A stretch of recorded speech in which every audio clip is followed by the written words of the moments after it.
শুভ মকর সংক্রান্তির প্রীতি শুভেচ্ছা এবং সবাইকে জানাই অনেক অনেক ভালোবাসা আমার তরফ থেকে।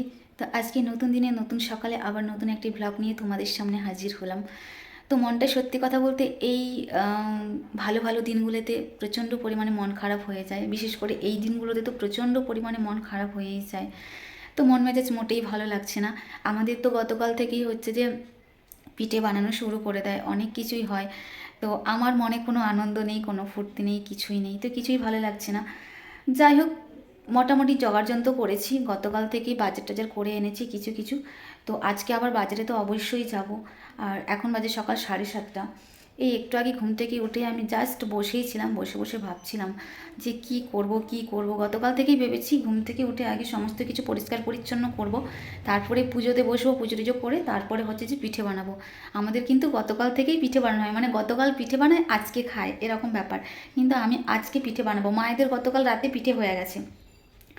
তারপরে পিঠে পিঠে বানিয়ে তারপরে যাব মায়েদের ওখানে, ওখানে গিয়ে মায়েদেরকে কিছু দিয়ে মাম্মাম সোনাকে নিয়ে চলে আসবো। তো চলো ব্লগটা দেখতে থাকো। আজকে তো প্রচুর কাজ আছে, আর আজকে দেখছি রোদও দেয়নি কিছু না, জানলাটা একটু খুলেছিলাম, প্রচণ্ড হু হু করে বাতাস বইছে, তো প্রচণ্ড ঠান্ডা প্রচণ্ড। তো চলো সমস্ত কাজ আগে গুছিয়ে গাছিয়ে নিই, তারপরে হচ্ছে যে তোমাদের সাথে আসছি কথা বলতে। এই মানুষটার কথা সত্যি ভীষণ মনে পড়ছে। তো চলো পরে তোমাদের সাথে সব গল্প করছি। আজকের দিনে ওই মানুষটা কি কি করতো সবটাই তোমাদের সাথে শেয়ার করবো। গতকাল থেকে কিন্তু আমাদের দেশের বাড়ির দিকে দারুণ আনন্দ হচ্ছে, দারুণ মজা হচ্ছে। আমাদের পরব বলে কথা, মজা তো হতেই হয়, তাই না? তো যাই হোক, এখানে তো সেরকম কোনো মজা নেই, কোনো আনন্দ নেই, কিচ্ছু নেই। এত মিস করছি আমার দেশের বাড়ির কথা, কি বলবো। তো ভীষণ পরিমাণে মিস করছি, বিশেষ করে আবার বোনরা যখন আমাকে হোয়াটসঅ্যাপে পাঠাচ্ছে কি হচ্ছে না হচ্ছে, আমার তো এত খারাপ লাগছে, এত খারাপ লাগছে বলে বোঝাতে পারবো না। কেন কি, কাকিমাদের ওখানে যখন ছিলাম প্রচুর আনন্দ হয়েছে এই মকরের সময়, আবার নিজের বাড়িতেও কিন্তু দারুণ মজা হয়েছে। এই সময়টা যখন আমার বর ছিল, এত আনন্দ হতো, এত মজা হতো, আমি বলে বোঝাতে পারবো না। ওই মানুষটা যদি বেঁচে থাকতো না, গ্রামটাকে একেবারে আনন্দে ভরিয়ে রাখতো, এতটাই মজার মানুষ ছিল। তো এই সময়টা ওর পুরো দায়িত্ব, জানো তো। বক্স নিয়ে আসবে, সবাইকে সাজিয়ে গুছিয়ে সবাইকে নিয়ে যাবে বাঁদর নাচাতে, প্রত্যেকটা বাড়িতে বাড়িতে চাল চাইতে যাবে এবং সবাই নাচানাচি করবে, দারুণ মজা হতো। কিন্তু এই পরবের সময় সত্যি কথা বলতে ভীষণ মনে পড়ে যায় মানুষটাকে, খুবই মিস করি। তো যাই হোক, কী আর করা যাবে বলো, আমাদের কপালটাই খারাপ। ভীষণ একাকিত্ব বোধ হচ্ছে, কিছুই যেন ভালো ভালো লাগছে না। তো একা একাই বাড়িতে আছি আপাতত। এখন আমার সমস্ত কাজ হয়ে গেছে, টুকটাক হয়েছে। তো এখন আমি একটু ফেসিয়াল করে নিচ্ছি, প্রচুর পরিমাণে। কি বলো তো, মুখে এত দাগ হয়ে গেছে না, সবাই আমাকে বলছে আরে মুখটা একটু যত্ন নেই যত্ন নেই। তো সেই জন্য ফেস প্যাকটা আমি নিয়েছি। তো আর প্যাকটা লাগানো হয়নি, ওই আর কি টুকটাক মাঝে মধ্যে যখন ইচ্ছে হয় করি, তা না হলে ওই রকমই পড়ে থাকে। তো আর কি করা যাবে, আজকে একটু ইচ্ছে হলো তো সেই জন্য একটু প্যাকটা মেখে নিলাম। যাই হোক, স্নান টান করে একেবারে এখন চলে এসেছি রান্নাঘরে। এখন আমি পুজোর জন্য একটু জোগাড়যন্ত্র করব। তো কি কি করছি না করছি অবশ্যই তোমাদের সাথে শেয়ার করব। আমি কিভাবে কি করব আমি তো বুঝে উঠতে পারছি না, সেই জন্য বারবার মাকে শুধু ফোন করে জেনে নিচ্ছি মা কি করব না করব। তো সব বারবার জেনে নিচ্ছি। কি বলো তো, আমি যখন শ্বশুর বাড়িতে ছিলাম তখনও কিন্তু আমি পুজো করতাম না, বাড়ির যারা গুরুজনেরা আছেন ওনারাই পুজো টুজো করতেন। আর আমার বাপের বাড়িতেও যখন ছিলাম তখনও কিন্তু আমার বাপের বাড়ির যারা কাকু আছে, কাকিমা আছে, গুরুজনেরা যারা আছেন ওনারাই পুজো করতেন। আর কি করব, সেই জন্য আমি না বুঝে উঠতে পারছি না। এখন তো নিজের বাড়িতে নিজেই মালিক, তো সেই জন্যই বারবার শুধু মাকে আমি বলছি মা কি করব, কিভাবে কি পুজো করব না করব একটু বলো বলো। সব সময় শুধু ডিস্টার্ব করছি, আবার আমার দিদিকে ফোন করে ডিস্টার্ব করছি। তো বলছে আরে এভাবে এভাবে করলেই হবে। তো যাই হোক, ওদের কথা মতোই আমি সব কিছু করছি, রেডি ফেডি করছি, দেখতেই পাচ্ছ আমাকে। যত বেলা হচ্ছে ততই যেন মনটা খারাপ হয়েই যাচ্ছে। কেন বলো তো, বোনরা শুধু আমাকে কন্টিনিউ হোয়াটসঅ্যাপ করেই যাচ্ছে কী কী হচ্ছে না হচ্ছে। আমার তো এত মনে পড়ছে ওখানকার সমস্ত কিছু, কি বলবো, দারুণ মজা হতো। মানে বাপের বাড়িতে যখন ছিলাম দারুণ মজা হতো, আর এমনকি আমার নিজের বাড়িতেও যখন ছিলাম তখনও কিন্তু দারুণ মজা হতো, যখন আমার হাজব্যান্ড বেঁচে ছিল। সেই সমস্ত কথা না ঘুরে ফিরে খুব মনে পড়ে যাচ্ছে, জানো তো। আজকে এমনিতে দুটো স্পেশাল ডে, একটা তো মকর সংক্রান্তি, আর একটা হচ্ছে যে আজকে আমার বার্থডে। এই স্পেশাল ডেতেও আজ আমার মন খারাপ, কেন কি সম্পূর্ণ আজ আমি একাই বাড়িতে আছি তাই। তো বন্ধুরা, আপাতত আমার পুজোর জন্য সমস্ত কিছু রেডি হয়ে গেছে, আর এখন শুধু একটু পুজোতে বসবো। আর পাশের বাড়ির বোনকে আমি হচ্ছে যে মশলাগুলো রেডি করতে দিয়েছি, যেহেতু ও আমি একসঙ্গেই খাবো। তো পুজোটা সেরেই তারপরে হচ্ছে যে দুজনে রান্নাবান্না করবো একসঙ্গেই, তারপরে খাওয়া দাওয়া হবে। তো চলো পুজোটা করে নিই। মাকে আমি বারবার শুধু ফোন করে জিজ্ঞেস করছি, মা কি করব, কেমন কি করতে হয়, মানে আমার তো মাথায় কিছু নেই। তো মা বলছে ঠিক আছে এইরকম এরকম করে করবি। তো মা যেরকম বলেছে সেরকমই করবো। চলো, আর কলা পাতা হচ্ছে যে পাঁচিলটা টপকে নিয়ে এলাম। আমাদের তো শাল পাতা নেই, তো কি আর করা যাবে। দিদিকেও ফোন করেছিলাম, ও বলছে হ্যাঁ কলা পাতা তো পুজোরই পাতা, তো কলা পাতার মধ্যেও হবে, ওটা কোনো সমস্যা হবে না। তো কলা পাতা কেটে এনেছি দুটো ছোট ছোট। তো চলো আগে পুজোটা করে নিই, রেডি। হ্যাঁ, পুজোটা আগে করে নিই, তারপরে আসছি তোমাদের সাথে কথা বলতে। অনেক দিন পর আবারও আমি সাদা শাড়ি পরলাম। তো সাদা শাড়িটা পরার পর যখন আয়নার সামনে দাঁড়িয়েছিলাম, সত্যি দু চোখ ফেটে না জল গড়িয়ে পড়ছিল। ঘুরে ফিরে সেই পুরনো কথাগুলো ভীষণ পরিমাণে মনে পড়ে যাচ্ছিল, পুরনো স্মৃতিগুলো আবার জেগে উঠছিল। এত কষ্ট হচ্ছিল বন্ধুরা, আমি বলে বোঝাতে পারবো না। তো যাই হোক, তোমাদের প্রচুর রিকোয়েস্টে, বাড়ির রিকোয়েস্টে নিজেকে চেঞ্জ করতে বাধ্য হয়েছি। আর কি করব বলো। তো যখনই এটা পরি না, মানে সাদা শাড়িটা পরি, তখনই কিন্তু প্রচুর পরিমাণে আবার কষ্ট হয়, আবার ঘুরে ফিরে মনে পড়ে সেই প্রথম যেদিন আমাকে সাদা শাড়ি পরিয়েছিল, সেই কথাগুলো খুব মনে পড়ে যায়। এখন যে ভয়েস দিচ্ছি না, এখনই যেন গাটা কেমন করে উঠছে, খুব কষ্ট হচ্ছে আমার। তো এখন বাজে দুপুর 2টো, আর এখন আমাদের রান্নাবান্না হয়নি, রান্না হচ্ছে মোটামুটি কিছু রান্না হয়ে গেছে। এখন মাংস বসিয়েছি, মাংসটা হচ্ছে। আর কি কি রান্না হয়েছে না হয়েছে অবশ্যই আমি তোমাদের সাথে শেয়ার করব। বোনের তো প্রচণ্ড পরিমাণে খিদে পেয়ে গেছে, তার সাথে আমারও খিদে পেয়ে গেছে। তো সকাল থেকে খিদে পাচ্ছিল না, পুজো দেওয়ার পর কিন্তু প্রচুর পরিমাণে খিদে পেয়ে গেছে আমার। একটাই পিঠে ছিল, তো ওটাই আমি খেয়েছিলাম। আর যেহেতু একেবারে প্লেন বানিয়েছিলাম, নুন টুন কিচ্ছু দিইনি, যেভাবে আমাদের নিয়ম সেভাবেই বানিয়েছিলাম, তো সেই জন্য বনুকে আর দিইনি, আর এক্সট্রা করে কিছু বানাইও নি। ও কি মুড়ি নাকি খেয়েছে, যাই হোক। তো ওকে বলেছে ঠিক আছে আমি তাড়াতাড়ি রান্না করার চেষ্টা করছি। অনেকটাই টাইম হয়ে গেছে না, আমারও খারাপ লাগছে, মানে ওকে আটকে রেখেছে আমি বুঝতে পারছি, আমারও খারাপ লাগছে, কিন্তু কিছু করার নেই। পুজো টুজো দিতেই একটু দেরি হয়ে গেল। আর এমনিতেই সকাল থেকে মানে স্নান করিনি, কেন জানো, এত ঠান্ডা এত ঠান্ডা কি বলবো। আমি কাল থেকেই ভেবেছিলাম আজকে সকাল সকাল উঠে সমস্ত কাজ কমপ্লিট করে সকাল সকাল স্নান করে একেবারে পুজো টুজো করে রেডি হয়ে থাকবো। তো এরকম একটা চিন্তা ভাবনা ছিল, কিন্তু ঘুম থেকে যখন উঠে দেখি ও মা এত বেলা হয়েও দেখি প্রচণ্ড পরিমাণে কুয়াশা, আর কি বাতাস বইছে, আর প্রচণ্ড ঠান্ডা। তো সেই জন্যই ভাবলাম যে না এখন কিছু করব না, বেলা হোক তারপরে হচ্ছে যে স্নান করব। বেলা হওয়ার পর তারপরে আস্তে আস্তে উঠে সমস্ত কাজবাজ করে স্নান করলাম। মা তো আমাকে ফোন করে বলছে তুই জলটা গরম করে ওই গরম জলে স্নান করবি, কিন্তু আমি যে জলটা গরম করতে বসাবো, যদি আমার হচ্ছে যে গ্যাস শেষ হয়ে যায়, এমনি তো অনেক দিন হয়ে গেল আমার গ্যাসটা, শুধু চিন্তা হচ্ছে আমার কবে যে শেষ হবে, কবে শেষ হবে। যদি হুট করে শেষ হয়ে যায় কী করবো, এই নিয়ে খুব চিন্তায় আছি। ভগবান করুক যেন না শেষ হয়, অন্তত আমার পিঠে পিঠে হয়ে যাক, তারপরে শেষ হোক। তো চলো দাঁড়াও, মাথায় ক্লিপটা নিয়ে নিই, আমি এক্ষুনি চুলটা ছাড়লাম। তো অনেকক্ষণ থেকেই রান্না করছিলাম, রান্নাঘর থেকে বেরিয়েই তোমাদের সাথে কথা বলছিলাম, তো ভাবলাম যা না চুলটা ছেড়ে দিই, কেন কি এই মানে ভেজা চুলের জন্য প্রচুর ইয়ে লাগছে, ঠান্ডা লাগছে। দাঁড়াও, ক্লিপগুলো কোথায়। তো আজকের মেনুতে আছে আলু বেগুন দিয়ে পালং শাকের তরকারি, তার সাথে আছে হচ্ছে যে তোমার সরু সরু চালের ভাত। এই চালটা নিয়েছিলাম সমাধি যখন এসেছিলো তখন নিয়েছিলাম। আর এই দেখো বানিয়েছি ভেজ ডাল। এগুলোই আপাতত আজকের রান্নাবান্না। আর তার সাথে আছে কষা কষা মাংসর তরকারি।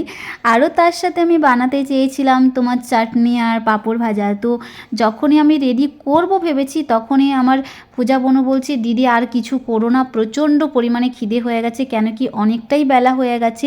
তো এমনিতেই ওরা অনেকটা তাড়াতাড়ি খেয়ে নেয়, তো সেই জন্যই বলছে যে দিদি আর কিছু করতে চেয়েও না, যা হয়েছে ওতেই যথেষ্ট, তাড়াতাড়ি খেয়ে পেট পুজো করলেই হলো। প্রচুর পরিমাণে খিদে পেয়ে গেছে। তো ওকে বললাম ঠিক আছে চলো, তোর যখন খুব খিদে পেয়ে গেছে আমি আর কিছু বানাচ্ছি না। তো ইচ্ছে ছিল বানানোর, আর যখন আমি রান্না করতে বসি না তখন মনে হয় অনেক কিছু বানায়, যেহেতু বোনও আছে সেই জন্য। মানে আমার বাড়িতে কেউ যদি আসে বা ঘরে কেউ যদি থাকে তখন ইচ্ছে হয় যে অনেক কিছু রান্নাবান্না করি। আর আমি যখন একা থাকি আমার তো খাওয়া দাওয়া তোমরা জানোই, আমার শুধু ভাত পেঁয়াজ লঙ্কা হলেই চলবে, আমারও তো খাওয়ার কোনো চাহিদা থাকে না। কিন্তু বাড়িতে কেউ যদি থাকে বা আসে তাহলে তো মজাই মজা, তখন মনে হয় অনেক কিছু রান্নাবান্না করি, শুধু আমি রান্নাঘরেই ঢুকে থাকি, আমি শুধু রান্না করতেই থাকি, এরকম একটা ব্যাপার। সত্যি কথা বলতে আমি না রান্নাবান্না করতে একটু বেশিই ভালোবাসি। তো আমার রান্না করতে একদমই মানে বোর ফিল হয় না, বেশ ভালো লাগে। আমি ভীষণই ভালোবাসি রান্না করতে, একেবারে ছোটোবেলা থেকেই কিন্তু আমি রান্না বান্না করতে খুবই ভালোবাসতাম। তো সেই জন্য আমার আর কোনো অসুবিধে হয় না। আমাকে যদি বলে যে তুমি 24 ঘন্টাই রান্না করো, রান্নাঘরে বসে থাকো, আমার কোনো সমস্যা হয় না, আমি কিন্তু রান্না করব। আর হ্যাঁ, রান্নাগুলো কিন্তু সত্যি ভালোই হয়েছিল। যাই হোক, নিজের রান্না নিজেই প্রশংসা করছি। বোনও তাই বললো, ওরও নাকি খুব ভালো লেগেছে, সব কটা রান্নাই বেশ ভালো লেগেছে। তো চলো খাওয়া দাওয়া করে অনেকক্ষণ একটু রেস্ট নিলাম, রেস্ট নেওয়ার পর তারপরে কিন্তু আবারও চলে এলাম রান্নাঘরে। দেখতেই পাচ্ছ আমি এখন মাংস কষাচ্ছি, ছোট্ট ছোট্ট করে মাংস কেটেছি, ওটাই হচ্ছে যে মশলার মধ্যে কষিয়ে নিচ্ছি। এখন আমি হচ্ছে যে বানাবো পাতা পিঠে। তো কলা পাতা তো নেই, কি আর সরি কলা পাতা বলছি, শাল পাতা তো নেই, তাই কলা পাতা দিয়েই কাজটা চালিয়ে নেব। এটা কিন্তু নেক্সট ডে, গতকাল আর কোনো ভ্লগ শ্যুট করা হয়নি, আবার নেক্সট ডেতে আমি ভ্লগ শ্যুট করছি, ঠিক আছে। পিঠে তো আমার পিঠের মতোই হয়েছে, খুব একটা সুবিধের হয়নি, ভেবেছিলাম একটু ভালো করে করব, কিন্তু চালগুঁড়িটা সত্যি সুবিধের না। তো এখানে দেখো আরও দুটো রেখে দিয়েছি, গডলা করে রেখে দিয়েছি, আর একটু মাংসও রেখে দিয়েছি, কেন কি আর হচ্ছে যে পাতা কুলোলো না সেই জন্য। আর মাংস রান্না করেছিলাম গতকাল, সেটাও আমার আছে, আর অল্প কটা ভাতও আছে, এটা আমি পরে খেয়ে নেব, এই আর কি। তো গতকাল তো আর সত্যি ভ্লগ শ্যুট করা হয়নি, এত ব্যস্ত ছিলাম সেই জন্য আর কিচ্ছু করা হয়নি। গতকাল প্রচণ্ড পরিমাণে ব্যস্ত ছিলাম, সেই জন্য কোনো ভ্লগ আর শ্যুট করাই হয়নি। তো গতকাল পিঠে করতে করতে তারপর আর ভ্লগও শ্যুট করা হলো না, এমনিতেই খুব তাড়া ছিল যে তাড়াতাড়ি পিঠে করে একেবারে যাব মাম্মাম সোনার কাছে। আর একেতেই সন্ধে হয়ে আসছিল, যেহেতু গিয়ে আবার আমাকে ফিরে আসতে হবে। না, ফিরে আসার কথা আমি প্রথমত ভাবিনি, ভেবেছিলাম যে আমি ওখানে গিয়েই থাকবো, এরকমই ভেবেছিলাম। শুধু ভাবছিলাম যে আমাকে তাড়াতাড়ি পিঠেটা বানিয়ে আমাকে তাড়াতাড়ি মায়ের কাছে যেতে হবে, আমার সোনা মায়ের কাছে, তা না হলে আমার সোনামাটা ঘুমিয়ে যাবে, সেই জন্য। তো পিঠে পিঠে করলাম, আর আমার স্ট্যান্ডটা তো এমনিতেই ভেঙে গেছে, সারাটা দিন শুধু ওই স্ট্যান্ডের মধ্যে রাখবো আর ধপাস ধপাস করে পড়ে যাবে ফোনটা, তো সেই জন্য আর করিনি, মানে ভ্লগও শ্যুট করি না, আর কিছু ভালো লাগে না, একেতে একাই ছিলাম, কিছুই ভালো লাগছিল না, মন মেজাজ এমনিতে। আর গতকাল এমনিতেই সত্যি ভালো একটা দিন ছিল, স্পেশাল ডে, দুটো দুটো দিন। তো মকর সংক্রান্তিও ছিল, তার সাথে আমার বার্থডেও ছিল, অনেকে আমাকে প্রচুর উইশ করেছে, ভীষণ হ্যাপি হয়েছে আমি। তো তার মধ্যেও তো একটা মন খারাপ থেকেই থাকে, সেই জন্য রাত্রেবেলা এসেছিলাম লাইভে। প্রথমত আমি গিয়েছিলাম সোনা মায়ের কাছে, আমি মায়ের ওখানেই থাকবো ভেবেছিলাম, তারপরে মা বলছে আরে তুই তো আজকে পুজো করেছিস বাড়িতে, আর তুই বাড়িতেই ফিরে যা। সেই জন্য আবার কি করলাম, 9:30টার দিক করে সাইকেল ধরে ওই ঠান্ডার মধ্যে আবার আমার বাড়িতে আসতে হলো। তো একেতেই একা ছিলাম, মন মেজাজ একদম ভালো ছিল না, রাত্রেবেলা 11টার দিক করে, না 11টা না 10:30টার দিক করেই লাইভে এসেছিলাম, ফেসবুক লাইভে। তো প্রায় আধ ঘন্টার উপরে ফেসবুক লাইভ করেছি, করার পর তারপর অনেকক্ষণ জেগেছিলাম, তারপরে জেগে থাকার পর ঘুমিয়ে পড়েছি। তো আজকে আবার গিয়েছিলাম মায়েদের ওখানে, আজকেও সারাদিন কোনো ব্লগ শ্যুট করা হয়নি সেরকম। তো এত কুয়াশা, এত ঠান্ডা, মানে কি বলবো, বিছানা থেকে বেরোতে ইচ্ছে হচ্ছিল না, কোনো রকমে বিছানা থেকে সকালবেলা বেরিয়ে তারপরে ফ্রেশ হয়ে খাওয়া দাওয়া করে আবার সেই বিছানার ভিতরেই ঢুকেছিলাম।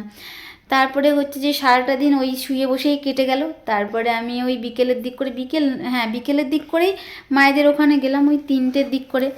তো যাওয়ার পর ভাবলাম যে না, আর সোনামাকে ওখানে রাখা যাবে না, নিয়েই চলে আসি। তো ফাইনালি সোনামাকে নিয়ে চলে এসেছি বাড়িতে, এখন আর কোথাও যাবো না। কাল থেকে আমাদের নতুন রুটিন, নতুন পথ চলা শুরু হতে চলেছে কাল থেকে, তাই তো সোনামা? আর মেলা থেকে কি কি এনেছি সেগুলো তো তোমাদের সাথে অবশ্যই শেয়ার করব। মেলা গিয়েছিলাম, অনেক কিছুই কিনেছি, সেগুলো শেয়ার করব। আর মামা জন্য কিনেছি অনেকগুলো আমার, তোমার জন্য, আমার জন্য।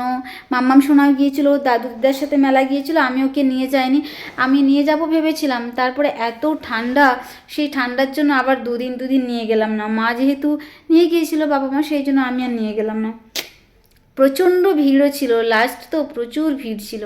তো কী কী এনেছি ওগুলো তো অবশ্যই শেয়ার করবো। আর তার সাথে মাম্মাম সোনার কাল থেকে স্কুল খুলছে, তো কী কী নিয়েছি ওর জন্য স্কুলের, সেটাও অবশ্যই তোমাদের মানে সাথে শেয়ার করবো, তাই তো। তো আগে চলো আমার সোনামাকে খাইয়ে ঘুম পাড়িয়ে দিই। ঘুমু ঘুমু ভাব। মা আমাকে রোজ বলে সোনামাকে একটু ভালো মন্দ করে খাওয়া, ভালো মন্দ করে খাওয়া। তো সেই জন্যই ভাবলাম যে না, সত্যি তোকে ভালো মন্দ করে খাওয়ানোটা খুবই জরুরি। সেই জন্যই আমি আজ থেকে নিচ্ছি ওর জন্য দুধ। আর ও দুধ খেতে ভীষণই ভালোবাসে, মানে এত ভালোবাসি বলে বোঝাতে পারবো না। তো সেই জন্যই ভাবলাম যে না, ওর জন্য প্রত্যেক দিন একটু দুধ নেব।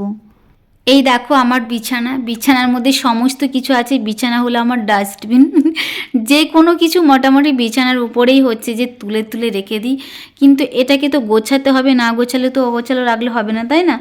তো সমস্ত কিছু দেখো সাজুগুজু করে, সেই মেলা থেকে এসেছি সাজুগুজু করে ওই রকমই রেখে দিয়েছি। দেখো সমস্ত কিছু ওই রকমই আছে। দেখতেই পাচ্ছ সোনামা আমার ঘুমিয়ে গেছে, শুধু দুধ খেয়েই ঘুমিয়ে গেল, জানো তো।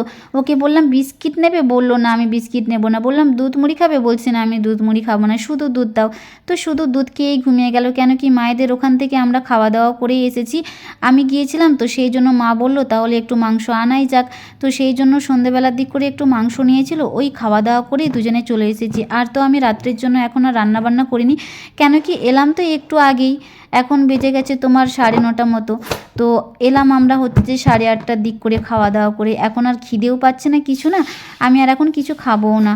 আর এখানে দেখো ঘড়ির টাইমটা একটু ঠিক করে দিচ্ছি, একটু এদিক সেদিক ছিল, তো সেই জন্য আমি ঠিক করে দিচ্ছি। কেন কি কাল সকাল সকাল আবার আমাকে উঠতে হবে, কাল সকাল সকাল না উঠলে আবার আমি হচ্ছে যে কিছু করতে পারবো না। কেন কি মাম্মাম সোনার আগামীকাল থেকে হচ্ছে যে স্কুল, তো সেই জন্যই। তো চলো আমি মেলা থেকে কি কি নিয়েছি তোমাদের সাথে একটু শেয়ার করি। দেখতেই পেলে আমি একটা সুন্দর ব্যাগ নিয়েছি, আর তার সাথে কিন্তু আর একটা পুচকি ব্যাগও আছে, মানি পার্স। তো এই ব্যাগটা আমার খুবই পছন্দ হলো, তো সেই জন্য এটাই নিলাম। আর এরকম সেম টাইপের ব্যাগ কিন্তু আগেও নিয়েছিলাম, একটু এই কালারের টাইপের ব্যাগগুলো কিন্তু আমার বেশি পছন্দই লাগে। তো চলো তার সাথে আমি নিয়েছিলাম একটা সুন্দর ঝুমকো, কানের দুল। কানের দুলটা কিন্তু হেভি পছন্দ হয়েছে আমার। আর তার সাথে দেখতেই পেলে কত সুন্দর চেন টাইপের হচ্ছে যে কি বলে এটা, পাতা ফুল, বেশ ভালো লাগে আর কি এই জিনিসগুলো আমার। তো অনেক দিনের ইচ্ছে ছিল ওটা নেওয়ার, তো ওটাও আমি নিয়ে নিলাম। ওটা 100 টাকা নিয়েছে। আর তার সাথে আমি নিয়েছি দুটো ফুলদানি, ছোটো ছোটো ফুলদানি। তো ওই ফুলদানি নেওয়ারও আমার ভীষণ ইচ্ছে ছিল।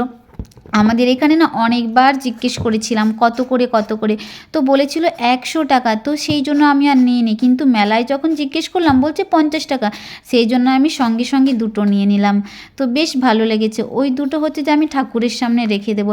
আর এই যে চেনটা দেখতে পাচ্ছ ফুলের চেন, এটা আমি হচ্ছে যে একটা কাজে লাগাবো, তো সেটা আমি তোমাদের সাথে অবশ্যই শেয়ার করব। আর আমি বসে বসে একটু পাগলামি করলাম, তোমরা দেখলেই, বাবুলটা নিয়ে একটু খেলু করলাম। বাবুল ফুলাতে আমার বেশ ভালোই লাগে। আর তার সাথে আমি নিয়েছিলাম হচ্ছে যে 3টে ক্লিপ, 3টে ক্লিপের দাম হচ্ছে যে 20 টাকা। আর মাম্মাম সোনার তো আগামীকাল থেকে স্কুল, তো সোনামায়ের জন্য কী কী নিয়েছি তোমরা দেখে নাও। তো ওর জন্য একটা নিয়েছি বড় সড়ো টিফিন বক্স, আর তার সাথে নিয়েছি একটা ওয়াটার বটল। আর এই দেখো মাম্মাম সোনার জন্য ফ্লিপকার্ট থেকে অর্ডার করেছিলাম প্যান্ট, ফুল প্যান্ট। এগুলো হচ্ছে যে নিলাম, তো বেশ পছন্দই হলো, কিন্তু এখন আমার ডাউট লাগছে হবে কি না, এই নিয়ে আমি একটু চিন্তিত আছি। কিন্তু মাম্মাম সোনাকে পরিয়েছিলাম, মা বলছে আরে ঠিকই তো আছে, এত চিন্তার কি আছে। আমি বলছি তবুও আর একটু বড় হলে মনে হয় ভালোই হতো। যাই হোক, মা যখন বলল, বাবাও যখন বলল ঠিক আছে, তো সেই জন্য আমি আর চেঞ্জ করলাম না, এটাই হচ্ছে যে নিয়ে নিলাম। আর তার সাথে কিন্তু আর একটা সেটও কিনে দিয়েছিলাম, তার গেঞ্জি আর প্যান্ট, ওটাও বেশ ভালো লেগেছিল আমার, তো ওটাও মাম্মাম সোনাকে কিনে দিয়েছি। মকরে কিন্তু ও পরেছে। আর হ্যাঁ আজকেই পড়েছিল, তো আজকেই পড়েছিল ওটা। আরও হচ্ছে যে কিছু গেঞ্জি অর্ডার করেছি, ওগুলো আর কয়েকদিনের মধ্যেই চলে আসবে, ভাইকে বলেছি রিসিভ করতে। তো চলো আজকের ব্লগটা কিন্তু এখানেই শেষ করলাম, নেক্সট ব্লগে দেখা